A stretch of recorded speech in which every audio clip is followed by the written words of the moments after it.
The morning mist clung to Silver Valley like gossamer threads, and Nora Chen moved through it with practiced silence. Her field bag bounced gently against her hip as she navigated the rocky terrain, searching for the rare moonbell flowers that bloomed only in this remote corner of the Montana wilderness. The valley had always been her sanctuary, a place where the noise of the world faded into nothing but wind and birdsong.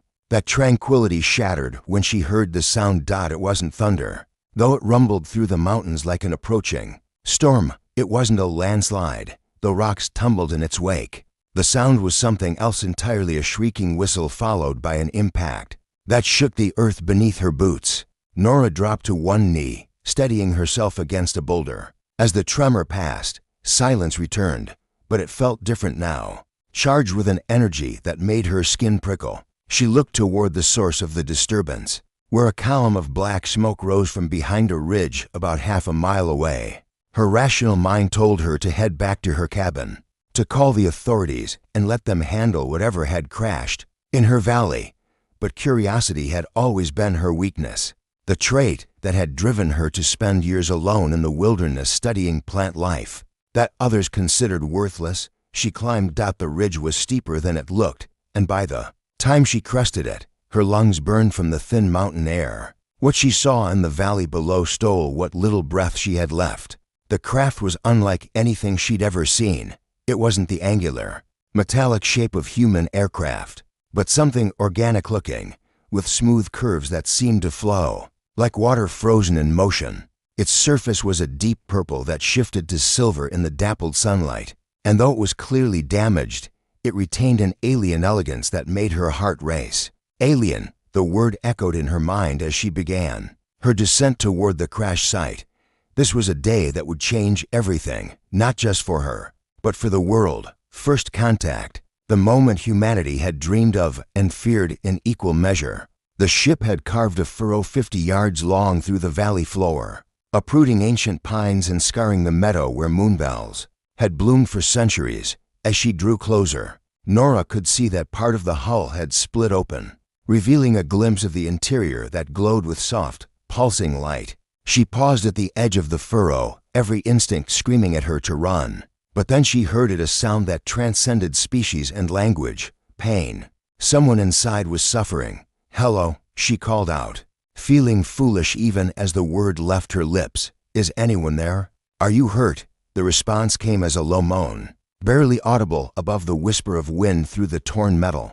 Without allowing herself time to reconsider, Nora scrambled down into the furrow and approached the breach in the ship's hull. The interior was beautiful in a way that defied description. Curved walls seemed to pulse with bioluminescent patterns, and the air held a faint, sweet scent like night-blooming jasmine. But it was the figure lying crumpled near what appeared to be a control console that captured all her attention. He was humanoid but clearly not human, tall and lean, with skin that gleamed pale blue in the ship's strange light. Silver markings traced elegant patterns across his arms and face, and his hair was white as starlight. His clothing looked like it was made of liquid metal, form-fitting and somehow both armor and fabric at once. Blood seeped from a gash along his temple, blood that glowed faintly silver. In the dim light, Nora had spent enough time alone in the wilderness to have basic medical training. Cuts were cuts, regardless of the color of the blood or the skin it flowed from. She pulled her first aid kit from her bag and moved closer. The alien's eyes opened as she knelt beside him. They were the color of deep ocean, flecked with silver, that seemed to swirl like distant galaxies. For a moment, they stared at each other in mutual shock. Then his lips moved, forming words in a language like wind chimes and running water. "I don't understand," Nora whispered, then gestured to his wound. "But you're hurt. Let me help."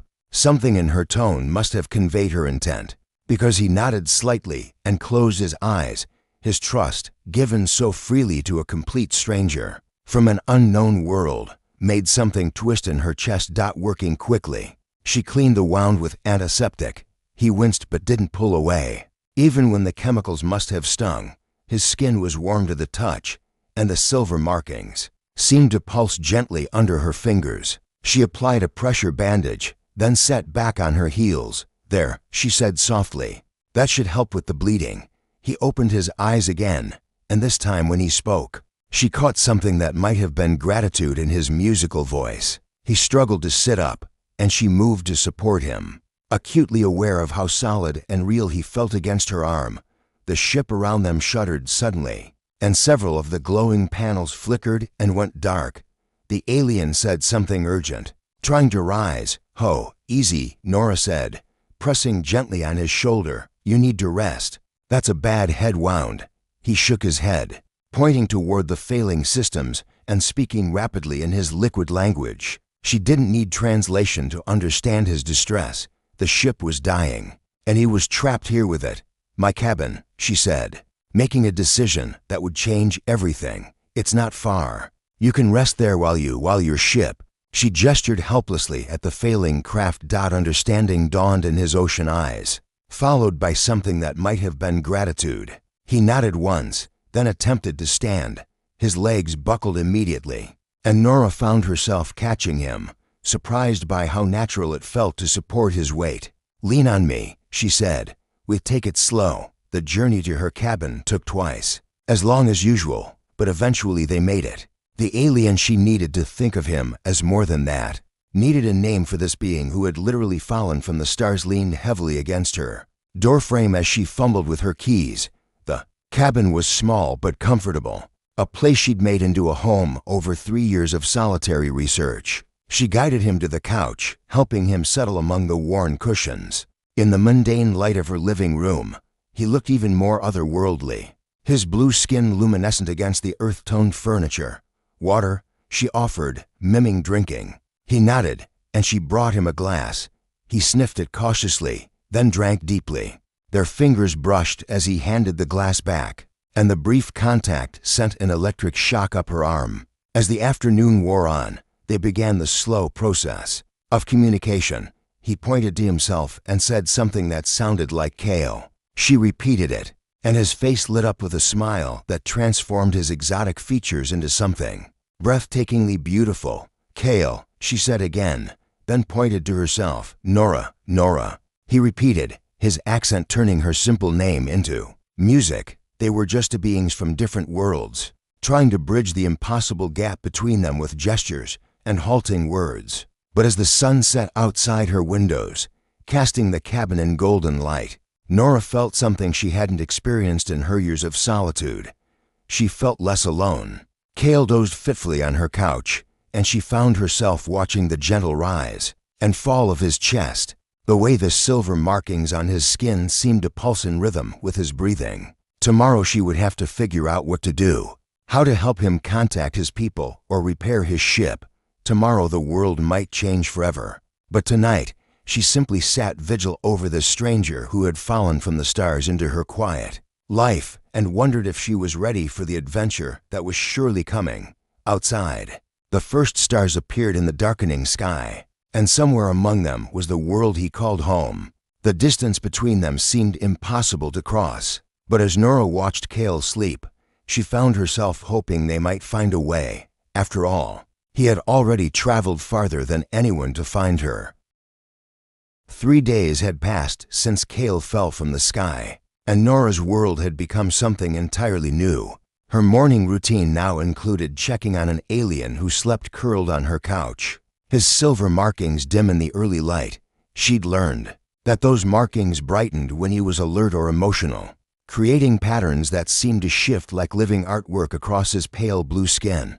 "Good morning," she whispered, setting a cup of herbal tea on the coffee table beside him. Kel's eyes opened immediately. She'd noticed he was an incredibly light sleeper, and the markings along his temples flared gently. He sat up slowly, still favoring his injured side, and wrapped his long fingers round the warm mug. "Nora," he said, and the way he spoke her name had become her favorite sound. In his musical accent, it sounded like a prayer. They had developed their own language over the past few days, built from gestures, drawings, and the handful of words they'd managed to teach each other. Kale was a quick learner, picking up English phrases with startling speed, while she struggled with the liquid consonants of his native tongue. "How do you feel?" she asked, touching her own temple where his wound was healing. He considered the question, then placed his hand over his heart, Better, you. He paused, searching for the word, then simply touched her hand. Thank you. The contact sent warmth up her arm, just as it had every time they'd touched over the past 3 days. She'd told herself it was just the novelty of contact with another being after months of solitude. But she was beginning to suspect it was something more profound. Let me check your bandage, she said, moving to sit beside him on the couch. Cale turned his head, allowing her access to the healing wound. Her fingers worked gently, unwrapping the gauze, and she felt him shiver slightly at her touch. The cut was healing remarkably fast, whatever his physiology was. It seemed far more efficient than human biology. It looks good, she murmured, applying fresh antiseptic. Another day or two, and you won't even have a scar. Scar, he repeated, testing the word. Then he touched a thin silver line along his collarbone that she hadn't noticed before. Many scars. Nora looked at him more carefully and realized he was right. Faint silver lines traced across his skin, in several places old wounds that had healed into something almost decorative. You're a warrior, she said softly. Kel's expression darkened, and his markings pulsed deep blue. Was warrior. Now, he struggled with the words, then stood and walked to the window, gazing out at the mountains. Now running. Running from what? He turned back to her, and for the first time since she'd found him, his composure cracked. The words came in a mixture of English and his own language, accompanied by gestures that painted a picture of royal courts and political intrigue. Betrothal, he finally managed, spitting the word like a curse. Marriage too. He made a gesture that conveyed cruelty, then drew his finger across his throat. Someone who would hurt you, Nora interpreted. Would hurt everyone, Cale corrected, his accent thickening with emotion. Princess Valara. She enjoys pain, my father. He clenched his fists. He sees only alliance, not the blood that follows her. Nora felt a chill that had nothing to do with the mountain air. So you ran, stole ship, came here. He looked out the window again.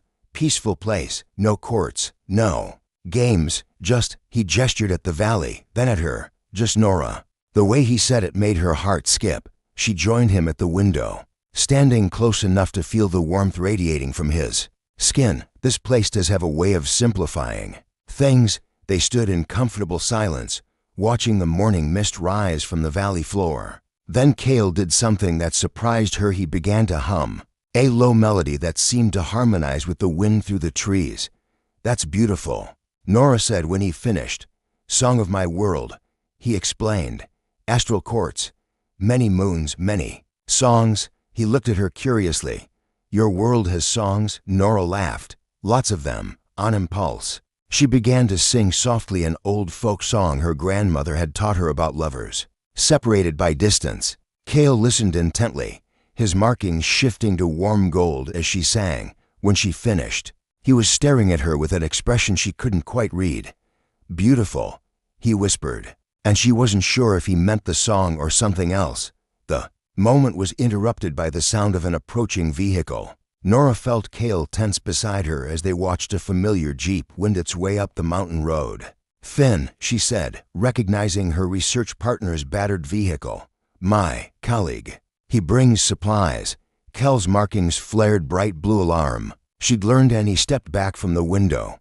Dangerous. No, no, Nora assured him, though her own heart was racing. He's a friend. But this is going to be complicated. Finn Morrison had been her research partner for 2 years, a fellow botanist who shared her passion for rare mountain flora. He was also relentlessly curious and had a tendency to ask too many questions. Hiding an alien refugee from him was going to be nearly impossible. Stay here, she told Cale. Let me talk to him first. She met Finn on the porch, hoping her smile looked natural. He was a stocky man in his 40s with graying hair and kind eyes behind wire-rimmed glasses. Today those eyes were full of concern. Nora. Thank God you're all right, he said, pulling supply boxes from the jeep. Did you hear about the meteor strike? Happened somewhere up here 3 nights ago. I was worried it might have been close to your cabin. Meteor, Nora managed. Massive one. According to the reports, left quite a crater somewhere in the valley. I thought maybe. He stopped, studying her face. Are you okay? You look different. Different how? I don't know. You're glowing or something. He paused, then grinned. Please tell me you haven't been experimenting with those mushrooms you found. Last month.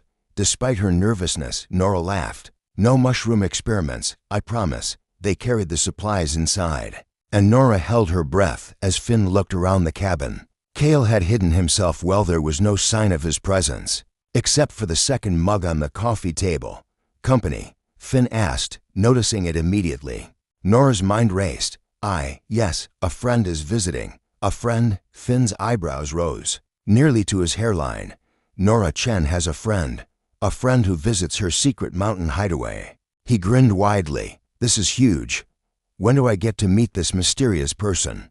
Before Nora could answer, a soft sound came from the bedroom. Cale, clearing his throat. Finn's head snapped toward the sound, and his expression shifted from teasing to protective. Nora, he said quietly, is everything all right? If someone's forcing you to, everything's fine. She interrupted. Better than fine. It's just complicated. Cale appeared in the bedroom doorway, moving with the fluid grace she'd come to admire. Finn's words died in his throat as he took in the alien's distinctive appearance, the blue skin, the silver markings, the otherworldly beauty that made him unmistakably not human. Holy shit. Finn breathed, then, louder, holy shit. Finn, please, is he? Finn pointed with a shaking finger. Nora, is that a goddamn alien in your bedroom? Technically, he was on the couch, Nora said weakly. Cale stepped forward, raising his hands in a gesture of peace. Friend Finn, he said carefully, his accent making the words sound exotic. No danger. Nora helps. Finn sat down heavily in the nearest chair, staring back and forth between them. This is the meteor, isn't it?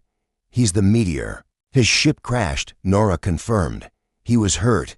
I couldn't just leave him there. Ship, right? Of course. Finn ran his hands through his hair. Do you have any idea what this means? First contact. This is the biggest moment in human history, and you're treating it like you found an injured deer. He's not a specimen, Finn, Nora said sharply. He's a person.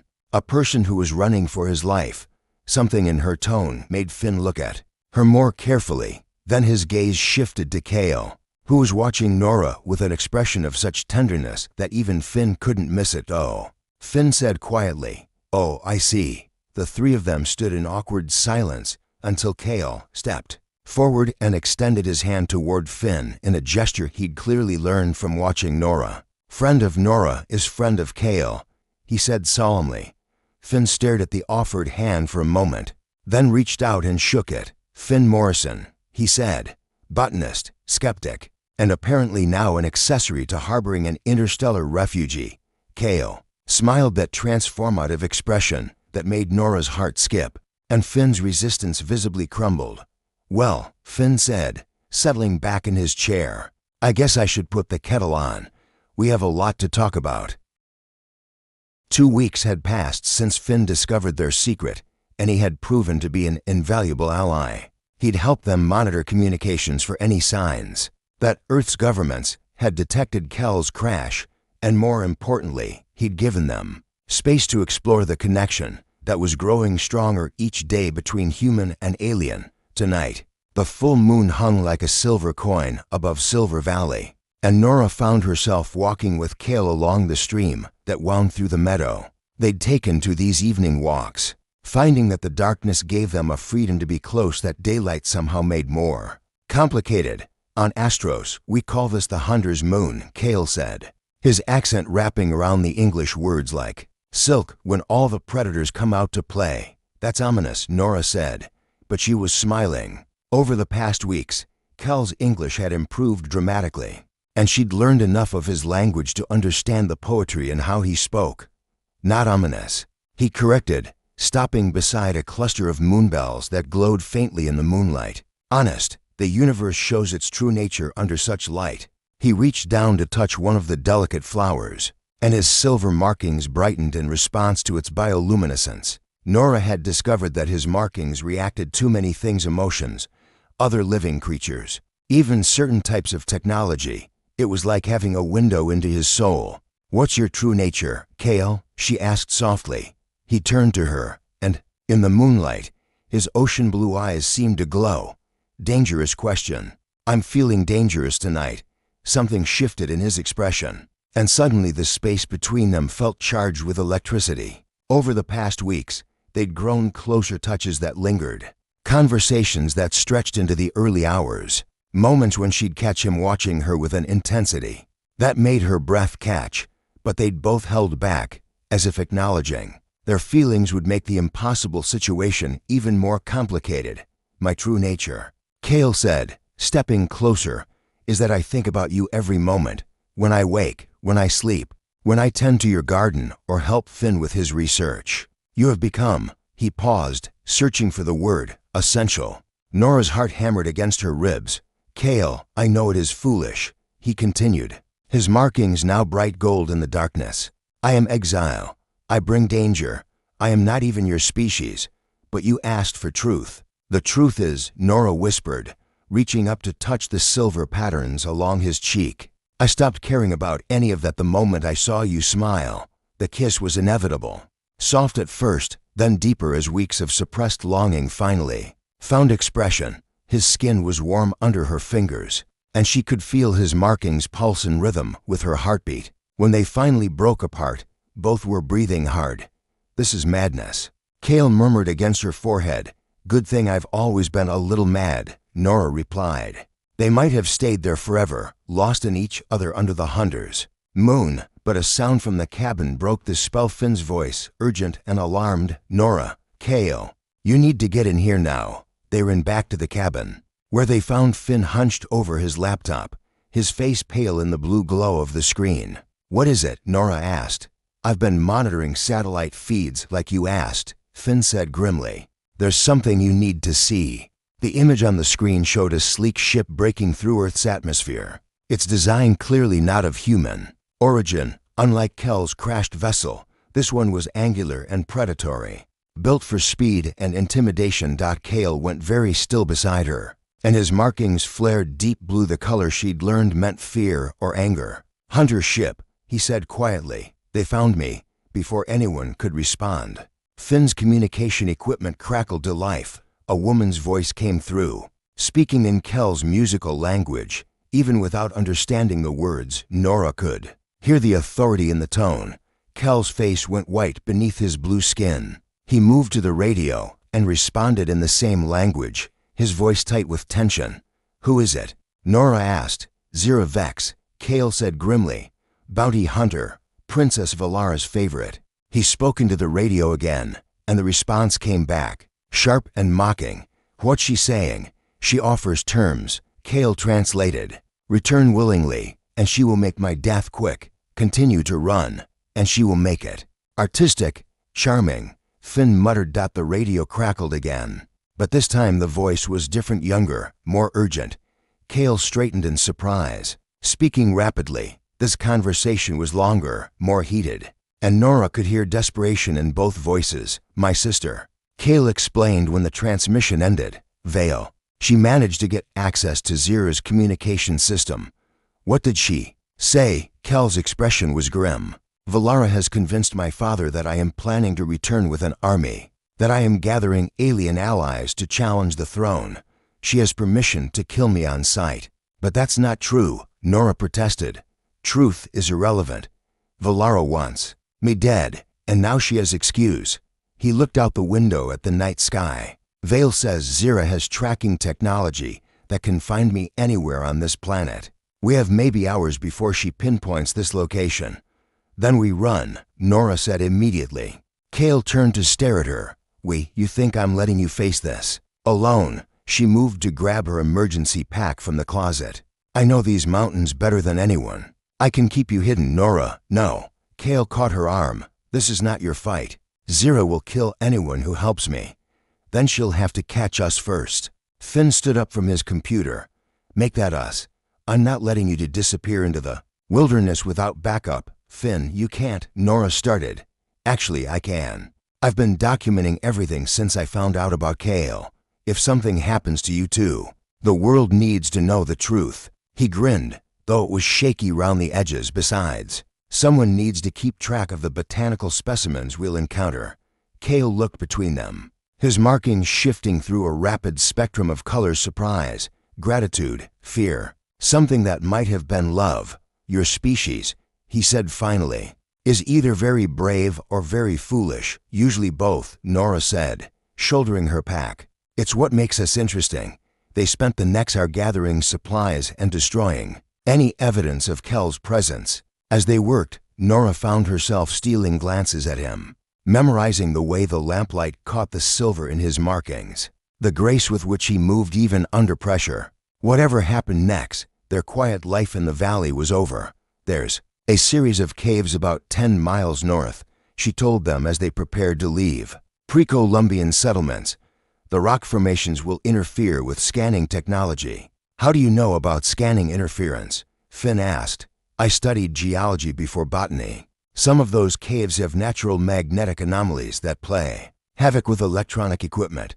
Cale smiled at her, and even in their desperate situation, it made her heart skip. Brilliant, he said simply. They slipped out of the cabin, under cover of darkness, hiking by moonlight through terrain Nora knew, like her own heartbeat. Behind them, the valley remained peaceful, but she could feel the wrongness in the air, the sense that they were being hunted. As they climbed higher into the mountains, Cale moved beside her, close enough that their hands occasionally brushed. Each contact sent a small shock through her system, a reminder of how much had changed in such a short time. Nora, he said quietly as they paused to rest on a ridge overlooking the valley. Yeah, when this is over, if we survive. He struggled with the words. I want you to know that these weeks with you have been the happiest of my life. She turned to face him fully, taking in the alien beauty of his features in the moonlight. When this is over, she said firmly, we're going to have a very long conversation about the future. Both of ours. In the distance, a new star appeared in the sky, too bright, moving too fast to be anything natural. Zira's ship, beginning its hunt in earnest. They had run out of time for gentle conversations and stolen kisses. Now it was time to run, to fight, and to discover just how far love could stretch across the impossible distances between worlds. The caves were everything Nora had promised, a labyrinth of limestone chambers that twisted deep into the mountain's heart. Their footsteps echoed strangely in the darkness, and Kel's silver markings provided the only light as they navigated. The narrow passages, the magnetic interference should mask our heat signatures, Nora explained as they settled into a large chamber she'd used for shelter during previous research expeditions. But we can't stay here long. Zira will eventually expand her search pattern. Then we need help, Finn said, pulling out a satellite phone. I have a contact who deals in unusual artifacts. If anyone knows how to get an alien off planet, it's Thane Riddick. Cale looked up sharply. You know someone who trades with off-worlders? Thane's what you might call an entrepreneur, Finn explained, dialing. He has a network that stretches further than most governments realize. While Finn made his call, Nora found herself drawn to Cale, who sat apart from them, staring at his hands. His markings pulsed with deep blue, the color of distress. Hey, she said softly, settling beside him on the cave floor. What's going through your head? I am thinking about choices, he said without looking up, and consequences. What do you mean? If I surrender to Zira, you live. Finn lives. Your world remains hidden from the courts. His voice was steady, but she could see the pain in the set of his shoulders. It is the logical choice. It's also the stupidest choice, Nora said sharply. Cale, look at me. When he finally met her eyes, she saw a depth of anguish that made her chest ache. 2 weeks ago, I was alone in these mountains, studying flowers and avoiding human contact, she said. Now I'm hiding in a cave with a man who fell from the stars, and I've never felt more alive.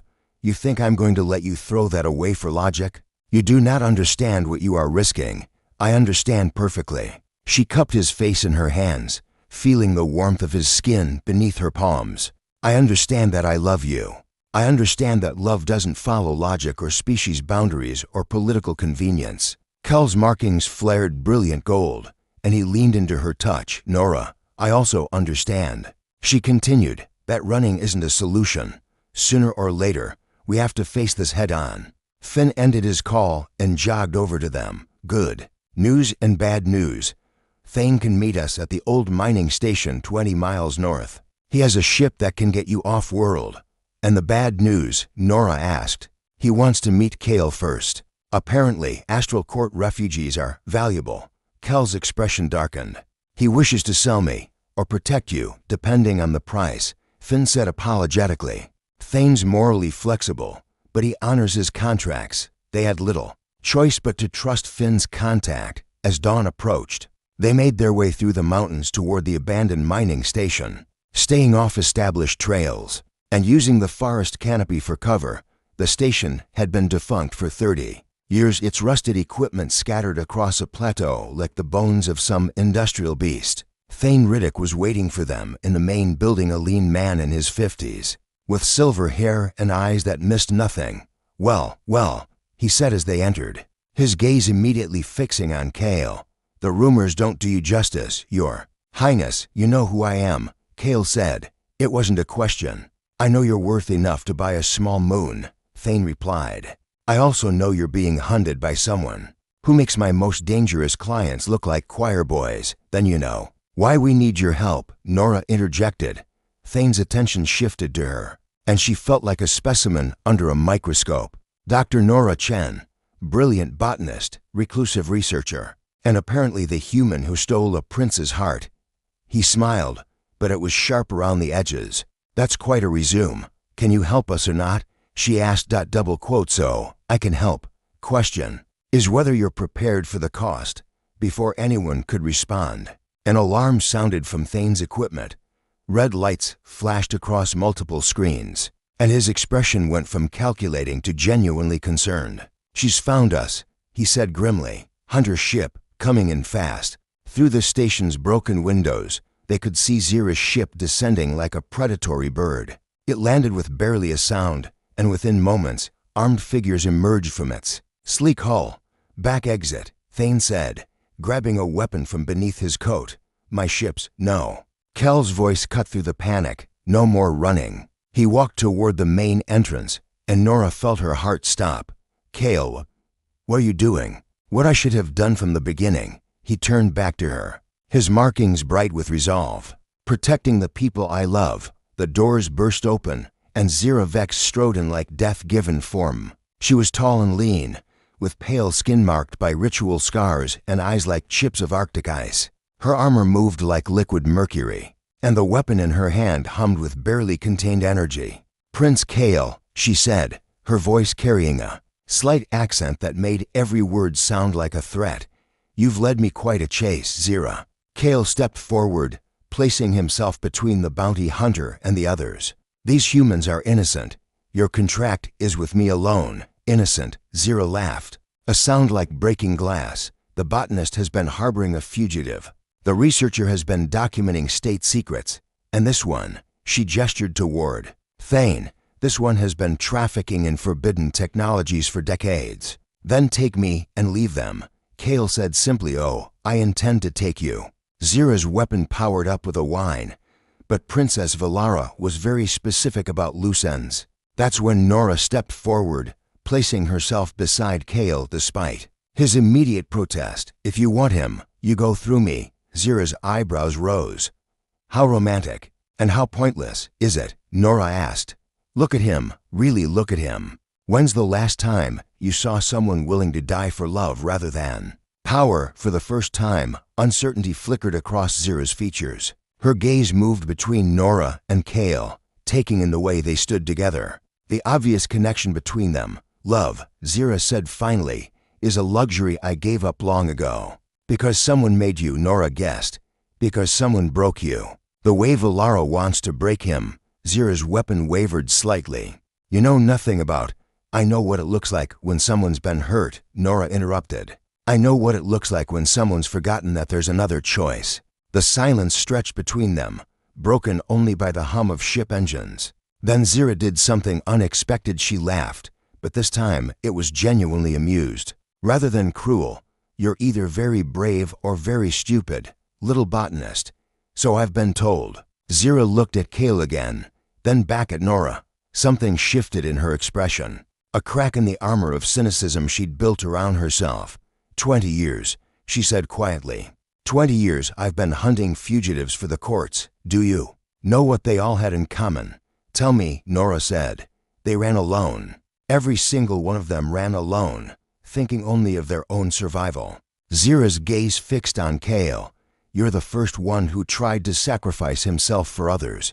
The moment hung in the air like a held breath. Then alarms started blaring from Zira's ship, and her expression hardened into something like panic. Imperial fleet, she said, checking her instruments. Multiple ships, coming out of hyperspace. Kale went pale. My father, he's not coming to rescue you, Zira said grimly. He's coming to eliminate the evidence of your treason. That includes this entire world. Through the station windows, they could see new stars appearing in the dawn sky, bright points of light that resolved into massive warships as they drew closer.